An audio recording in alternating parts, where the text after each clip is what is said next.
Afinal, o advogado pode contratar vendedores para a sua advocacia? Se você é advogado e tem essa dúvida, que por sinal é uma dúvida muito polêmica, acompanhe esse conteúdo até o final que abordaremos a respeito.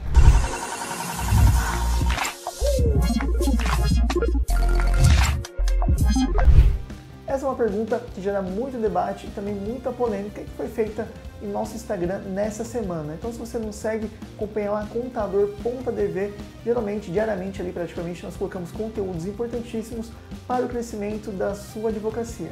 Então, gerou muito debate, abri até uma enquete na qual teve uma resposta de 53% de advogados acreditavam que o advogado ele poderia contratar vendedores e 47% acreditavam que o advogado não poderia de forma alguma contratar vendedores. E mais de 200 pessoas responderam essa enquete. Isso representa o quê? Representa, de fato, ali que é um tema muito polêmico e que os advogados interpretam de formas distintas essa questão. Então, será que o advogado que acredita que pode contratar vendedores está correto? Ou será que o advogado que acredita que não pode, de forma alguma, contratar vendedores está mais correto? Então, vou explicar um pouquinho sobre isso nesse vídeo. E o que a gente levantou de informações relevantes para tratar aqui? Primeiro, que eu peguei orientação com alguns presidentes de subseções e também com o conselho e comissões da própria OAB. Segundo, vou relatar um pouquinho aqui do que me passaram e do que foi informado. Também atrás de alguns conteúdos relevantes, sempre ali em portais fidedignos e do próprio portal da OAB. Então eu vou até fazer uma colinha aqui, tem algumas mensagens que eu troquei com o pessoal através do Instagram e vou falar um pouquinho para vocês qual que foi a opinião desse pessoal, dos presidentes, né, das comissões, das subseções, e vou deixar aqui também a nossa opinião para que você, advogado, junte essas informações e tire a sua própria conclusão do tema. Então, primeiro, vamos à notícia. Lembrando que em 2021, vou até ler aqui, o Conselho Federal da Ordem dos Advogados, OAB, ela aprovou os artigos 5º ao 13º do novo provimento sobre regras de publicidade para a advocacia. Isso posto, esse projeto altera o provimento 94 de 2000, que dispõe sobre a publicidade, propaganda e informação da advocacia. Perfeito? Então, se você é advogado e não está por dentro dessa informação, pesquisa esse provimento para também entender um pouquinho mais sobre o tema. Agora, eu vou ler aqui um pouquinho dos relatos, né, das informações que eu obtive com os presidentes das subseções e de algumas comissões também. Antes disso, estou preparando uma live, tanto aqui no YouTube como no Instagram, com o Comitê Regulador do Marketing Jurídico.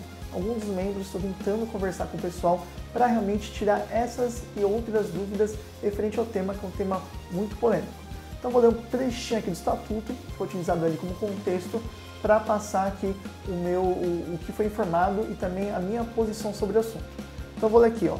A publicidade na advocacia ela deve ser meramente informativa, acredito que isso é uma informação óbvia, além de discreta e sóbria, sem a finalidade de captar clientes ou mercantilizar a profissão. Desta forma, se fizer um anúncio utilizando preço, o menor preço, aqui é mais barato, ou o melhor advogado da Zona Sul, não perca que o melhor advogado da Zona Leste, relacionado a esses temas, seria errado. Porém, se você fizer um conteúdo ali, um artigo informativo, como por exemplo, como não ter problemas trabalhistas, 3 dicas para que o seu FGTS saia mais rápido, estou dando apenas um exemplo. Como é um conteúdo ali não mercantil e sim educativo, esse tipo de conteúdo não tem problema algum.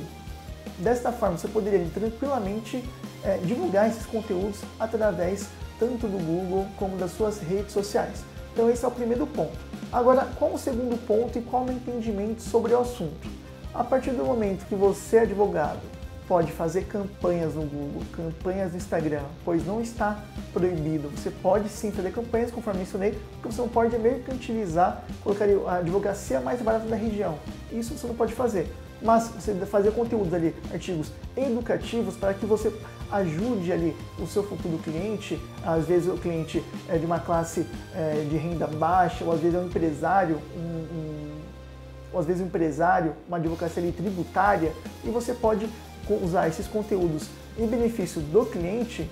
Você pode fazer então campanhas tanto em Google como outras ferramentas. Consequentemente, eu não consigo entender como errado contratar vendedores. E o porquê disso? Porque se a partir do momento você consegue fazer campanhas, você tem que ter alguém para atender essas pessoas que vão entrar em contato com você.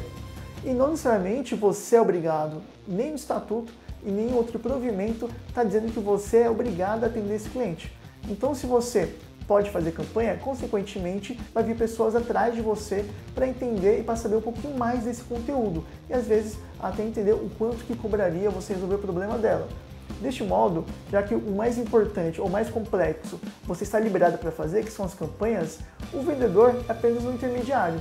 É um intermediário que vai entrar em contato com esse cliente de forma receptiva, esse cliente vai entrar em contato dando e-mail, telefone, então esse vendedor vai entrar em contato com esse lead que a gente chama, né, que não é cliente ainda, e vai perguntar, vai tirar algumas dúvidas, vai questionar algumas coisas, o próprio cliente vai também tentar entender se ele realmente tem um problema ou se você consegue de fato resolver esse problema.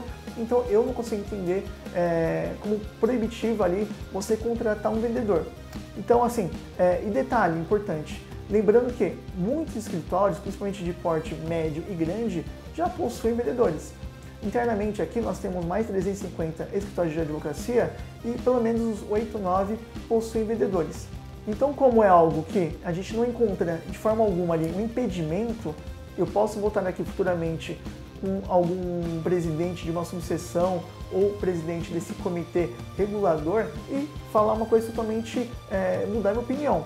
Então, para finalizar o vídeo, já que não tivemos ali nada concreto, nem no estatuto, nem no provimento, também verificamos aí que tem muitas advocacias que utilizam o vendedor, ele pode ser que esteja em uma zona cinzenta essa informação. Então, enquanto de fato não é tratada e não é tirada ali desse contexto de zona cinzenta, eu recomendo que todos os advogados contratem vendedores, treinem seus vendedores, até porque você consegue delegar, é uma parte muito importante no seu escritório e você consegue também crescer de forma exponencial. E lembrando que o advogado hoje, grandes advocacias ou muitos escritórios utilizam de forma de meios digitais, através do Google ou outras ferramentas, para captar clientes. Então a gente sabe que aquele romantismo da advocacia, da não mercantilização, é também ali uma conversa um pouquinho fiada, que a gente sabe que de fato não existe. É só você pesquisar, abre uma página anônima do Google e colocar advogado trabalhista, que você vai ver dezenas ali de anúncios de advogados anunciando para captação de clientes.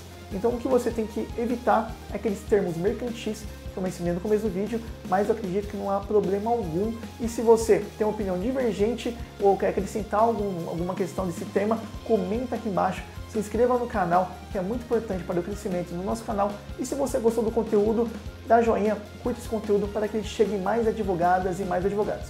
Então, abraço e até o próximo vídeo.